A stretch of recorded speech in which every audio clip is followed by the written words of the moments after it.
Hello बच्चों, मैं अग्रवाल रुचि राजस्थान सरकार और वेदांता के सीएसआर इनिशिएटिव ई कक्षा में आप सभी का स्वागत करती हूं, जिसके टेक्निकल पार्टनर है मिशन ज्ञान। तो बच्चों, हम हमारा 19 चैप्टर केंद्रीय बैंक का कार्य और साख नियंत्रण फिनिश कर चुके और लास्ट वीडियो में हमने इसके वस्तुनिष्ठ और अति लघुत्रात्मक प्रश्न भी सॉल्व कर लिए। तो अब आगे बढ़ते हैं हम इसके लघुत्रात्मक और निबंधात्मक प्रश्नों की तरफ। तो शुरू करें। तो पहला प्रश्न क्या है लघुत्रात्मक प्रश्न का? केंद्रीय बैंक के नोट निर्गमन के कार्य को समझाइए। तो हमने पढ़ा था कि केंद्रीय बैंक का एक महत्वपूर्ण कार्य होता है करेंसी का निर्गमन। भारत का केंद्रीय बैंक कौन है? भारतीय रिजर्व बैंक। तो वो भी क्या करता है? नोट निर्गमन का कार्य करता है। सभी तरह के नोट केंद्रीय बैंक द्वारा छापे जाते हैं, अर्थात भारतीय रिजर्व बैंक द्वारा छापे जाते हैं, केवल 1 रुपए के नोट को छोड़कर। और भारतीय रिजर्व बैंक द्वारा कौन सी प्रणाली अपनाई जाती है? इसके लिए न्यूनतम कोष प्रणाली अपनाई जाती है, जिसके अंतर्गत 115 करोड़ रुपए का सोना और 85 करोड़ रुपए की विदेशी प्रतिभूतियां न्यूनतम रिजर्व के रूप में भारतीय रिजर्व बैंक के पास होनी चाहिए, तब वो किसी सीमा तक भी मुद्रा जारी कर सकता है। ये हमने पढ़ा था अच्छे तरीके से। यही सारा आंसर आपको इसमें लिखना है। जैसे यहाँ लिखा हुआ है कि केंद्रीय बैंक का मुख्य कार्य देश की मुद्रा का निर्गमन करना और संचालन करना होता है। ये करेंसी संचालन पर प्रत्यक्ष नियंत्रण रखता है। भारत में केंद्रीय बैंक बैंकिंग सिद्धांत पर न्यूनतम कोष प्रणाली के आधार पर नोटों का निर्गमन करता है। इस प्रणाली के अंतर्गत केंद्रीय बैंक अपने पास 115 करोड़ रुपए का सोना, 85 करोड़ रुपए की विदेशी प्रतिभूतियां अपने पास रिजर्व में रखता है और उसके पश्चात केंद्रीय बैंक किसी भी सीमा तक नोट निर्गमन कर सकता है। तो ये आंसर आपको लिखना है। समझ में आ गया अच्छे से? हमने लेसन में भी बहुत अच्छे से जान लिया था। अगला क्वेश्चन देखते हैं। अगला क्वेश्चन है कि केंद्रीय बैंक द्वारा साख नियंत्रण के लिए अपनाए जाने वाले परिमाणात्मक उपाय लिखिए। तो 3 परिमाणात्मक उपाय हमने पढ़े थे। सीआरआर और एसएलआर में परिवर्तन, बैंक दर में परिवर्तन और तीसरा था खुले बाजार की क्रियाएं। तो यही सारी आपको इसमें लिखनी है।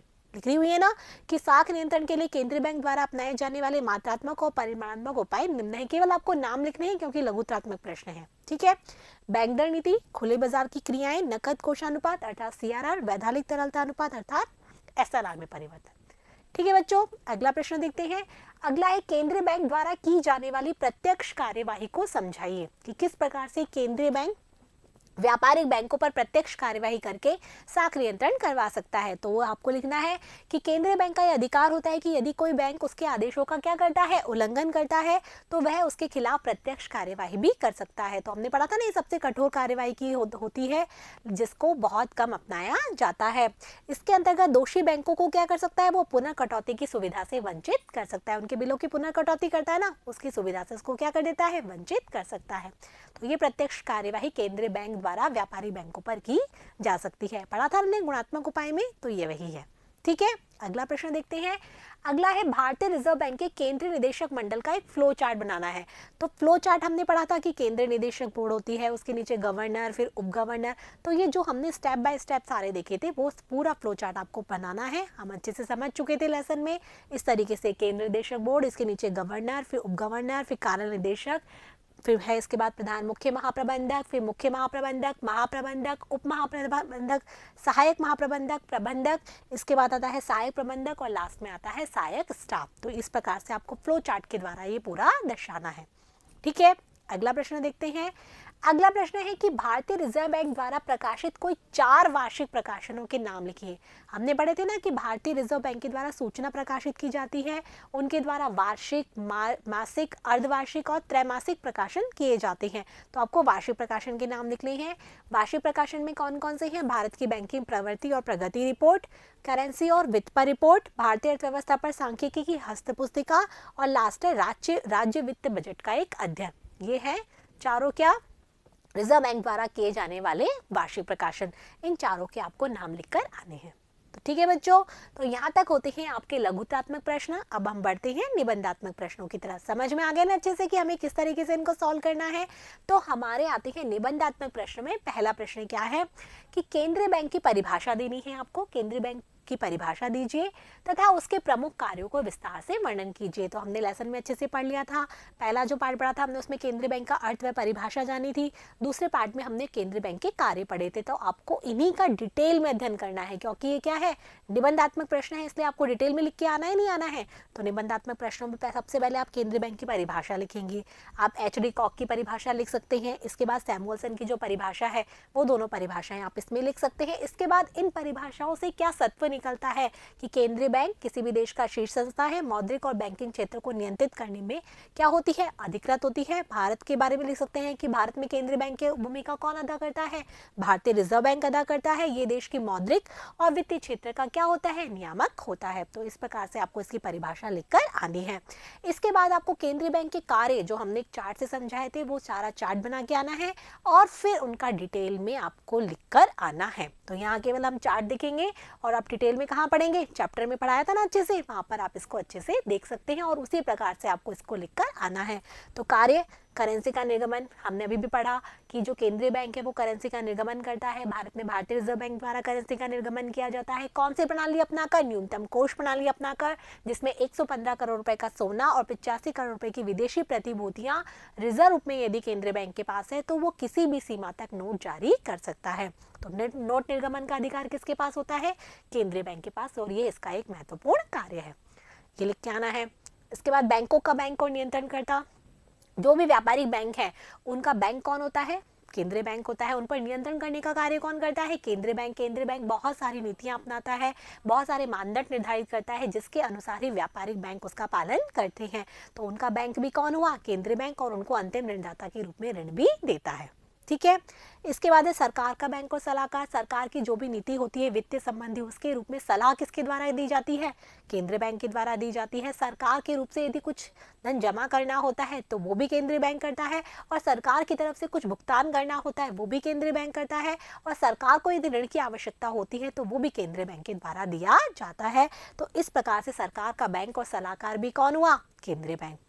अगला है अंतर्राष्ट्रीय विनिमय कोषों का संरक्षक। तो हमने पढ़ा था कि विदेशी मुद्रा का प्रबंधन, जो व्यापार भुगतान संतुलन कैसा रहे, सुविधाजनक बना रहे, जो विदेशी व्यापार है वो भी सुविधाजनक बना रहे, इसका जो इंश्योरिटी है, इसकी जो पालना है वो किसके द्वारा की जाती है, भारतीय रिजर्व बैंक के द्वारा की जाती है। जो भी विदेशी मुद्रा है उसका संवर्धन और नियंत्रण केंद्रीय बैंक के द्वारा किया जाता है।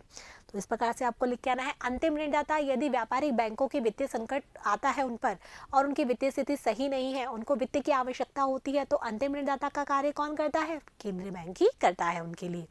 ठीक है। इसके बाद आता है केंद्रीय समाशोधन। जो विभिन्न व्यापारिक बैंक है उनको भी आपस में क्या होता है, लेना देना होता है। एक अकाउंट से दूसरे अकाउंट में उनका यदि पैसा ट्रांसफर करना है तो उन दोनों के अकाउंट किसके पास होते हैं, केंद्रीय बैंक के पास होते हैं। तो उनके समाशोधन का कार्य, उनके लेने देने का कार्य भी कौन करता है, केंद्रीय बैंक करता है। हमने अच्छे से जाना था ना ये सारी चीजें। इसके बाद है साख का नियमन और नियंत्रण। ये केंद्रीय बैंक का एक महत्वपूर्ण कार्य है। व्यापारी बैंक साख निर्माण करते हैं तो उस पर नियंत्रण का कार्य किसके द्वारा किया जाता है, केंद्रीय बैंक के द्वारा किया जाता है।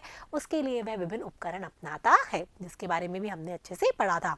तो इस प्रकार से आपको सारे पॉइंट लिख के आने हैं और उनका डिटेल लिखकर आना है, जो कि हमने चैप्टर में अच्छे से समझाया था। ठीक है बच्चों, समझ में आ गया ना किस प्रकार से इसका आंसर लिख के आएंगे। अगला क्वेश्चन देखते हैं। अगला क्वेश्चन है केंद्रीय बैंक द्वारा साख नियंत्रण के लिए अपनाए गए उपायों को विस्तार से वर्णन कीजिए। तो हमने केंद्रीय बैंक के जब साख नियंत्रण के उपाय पढ़े थे तो हमने पढ़े थे परिमाणात्मक उपाय, जिन्हें मात्रात्मक उपाय भी कहते हैं, और गुणात्मक उपाय पढ़े थे नहीं। तो आपको ये सारे उसके अंदर डायग्राम से बनाकर आने हैं और इनको अच्छे से समझाना है, जैसे कि यहाँ पर बनाए हुए हैं। इनकी डिटेल आपको लेसन में ही मिलेगी, आपको वहां से उसको क्या करना है, पूरी डिटेल लेनी है और उस तरीके से इसका आंसर लिखकर आना है। तो आप कैसे लिखेंगे मात्रात्मक उपाय, तो बैंक दर निधि। बैंक दर क्या होती है, जिस पर की क्या करता है, केंद्रीय बैंक व्यापारी बैंकों के बिलों की पुनर्कटौती करता है, तो इसके द्वारा साख नियंत्रण कर सकता है। बैंक दर में यदि वृद्धि हो जाएगी तो क्या होगा, साख में संकुचन होगा। बैंक दर में यदि कमी हो जाएगी तो साख का विस्तार होगा। इस तरीके से लिख के आना है। खुले बाजार की क्रियाएं, ये सारे परिमाणात्मक या मात्रात्मक उपाय है ना, इसको आप परिमाणात्मक भी लिख सकते हैं। ठीक है, दोनों नाम है इसके।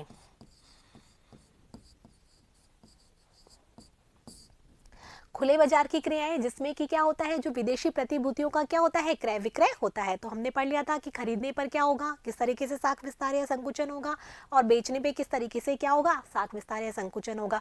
तो ये आपको इसमें लिखकर आना है कि खुले बाजार की क्रियाओं द्वारा भी क्या होता है, साख नियंत्रण कर सकता है कौन, केंद्रीय बैंक। इसके बाद है सीआरआर और एसएलआर में परिवर्तन।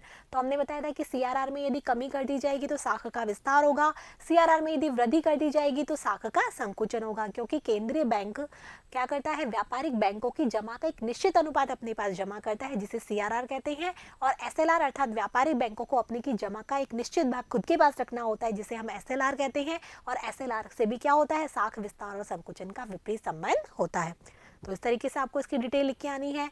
उसके बाद आप लिखेंगे गुणात्मक उपाय। तो गुणात्मक उपाय में चयनात्मक साख नियंत्रण क्या करता है, केंद्रीय बैंक एक अनुत्पादक क्षेत्रों से उत्पादक क्षेत्रों में ऋण अधिक बांटे जाए उसके लिए वो चयनात्मक साख नियंत्रण उपाय अपनाता है।